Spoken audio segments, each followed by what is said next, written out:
Los monasterios de la Edad Media eran refugios de devoción, centros de erudición y bastiones de espiritualidad en un mundo marcado por el caos y la guerra. Sin embargo, detrás de sus gruesos muros de piedra, la vida no siempre era tan pacífica como se podría imaginar. La imagen de monjes cantando himnos al amanecer, dedicando sus días a la oración, al trabajo manual y al estudio de las Sagradas Escrituras, es solo una parte de la historia. En la penumbra de los claustros y las frías celdas de los monasterios se desplegaban tensiones humanas, conflictos y a veces estallidos de violencia que parecían contradecir la esencia misma de la vida monástica. Los monjes provenían de todos los estratos sociales. Algunos eran hijos de campesinos que buscaban la seguridad espiritual de una vida consagrada a Dios, mientras que otros descendían de familias nobles que deseaban expiar pecados ancestrales o asegurar que un hijo menor, sin herencia, tuviera un propósito divino. Estas diferencias sociales, aunque minimizadas por la promesa de igualdad bajo la fe, no siempre eran ignoradas. Las rivalidades, fruto de celos y resentimientos, podían surgir fácilmente, y los monjes a menudo llevaban consigo los prejuicios y hábitos del mundo exterior que la vida monástica intentaba purgar. La regla de San Benito, que gobernaba la mayoría de los monasterios, era severa.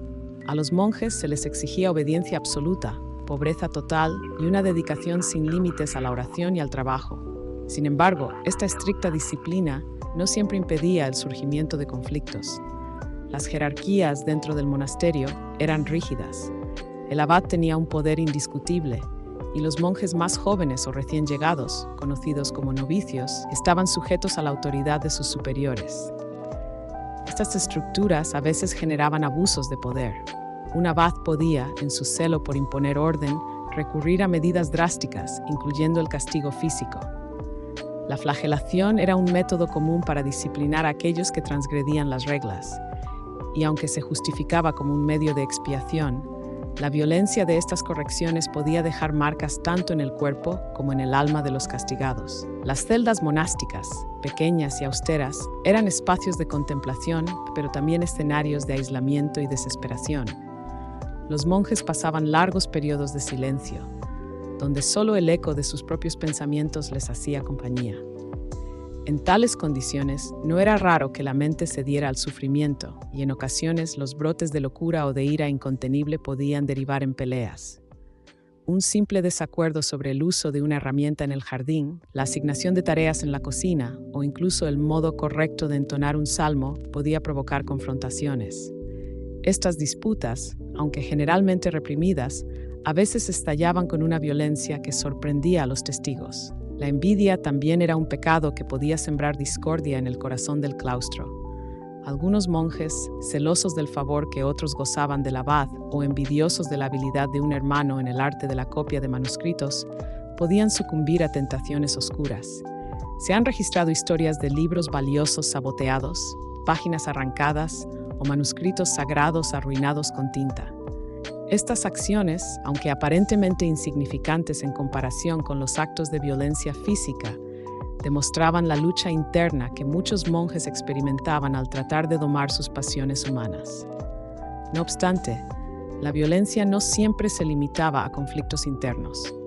Los monasterios, a menudo situados en lugares apartados, eran objetivos tentadores para bandidos y ejércitos en movimiento.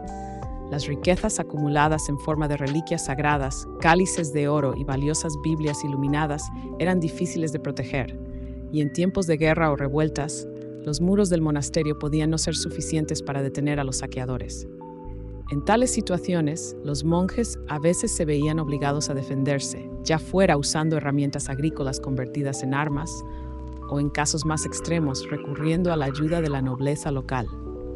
La violencia externa, entonces, no solo era una amenaza constante, sino una realidad que a menudo quebraba la frágil paz de la vida monástica. Dentro del monasterio, las tentaciones del cuerpo eran otro motivo de conflictos. Las reglas de celibato eran estrictas, pero no siempre se respetaban. Las transgresiones a este voto podían provocar enfrentamientos, tanto verbales como físicos, especialmente cuando las culpas se compartían o los secretos se descubrían.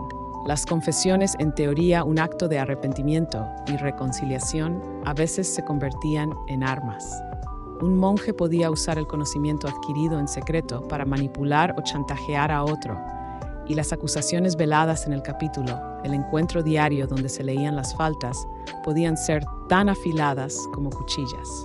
Sin embargo, no todo era oscuridad y violencia en la vida del claustro. Los monjes también mostraban actos de profunda compasión y sacrificio. Se cuidaban mutuamente en la enfermedad, compartían escasas provisiones en tiempos de hambre y trabajaban juntos para crear obras de arte y erudición que iluminarían la cultura europea durante siglos. Las disputas, aunque frecuentes, se contrarrestaban con momentos de verdadera fraternidad. La vida comunitaria exigía cooperación y la esperanza de alcanzar una paz espiritual sostenía a muchos en sus momentos más oscuros. El canto gregoriano, que resonaba en las bóvedas de piedra, era un recordatorio constante de lo divino, un intento de elevarse por encima de las pasiones terrenales. El acto de copiar manuscritos, aunque arduo, ofrecía un espacio para la meditación, donde las manos podían estar ocupadas en la tarea sagrada de preservar el conocimiento, mientras la mente se sumergía en las palabras de los antiguos santos y eruditos. Era un esfuerzo por buscar la trascendencia, por encontrar un propósito más allá de la lucha constante contra la propia naturaleza humana. Los claustros de la Edad Media, con sus columnas esculpidas y sus jardines cuidados, eran lugares donde la lucha entre el bien y el mal, la luz y la oscuridad, se desarrollaba tanto en la esfera espiritual como en la terrenal. La violencia, aunque contradictoria con los principios de la vida monástica, era parte de la experiencia humana, incluso dentro de estas comunidades dedicadas a Dios. Y sin embargo, la vida monástica seguía adelante, un testimonio del esfuerzo constante por encontrar paz y redención en un mundo lleno de imperfección.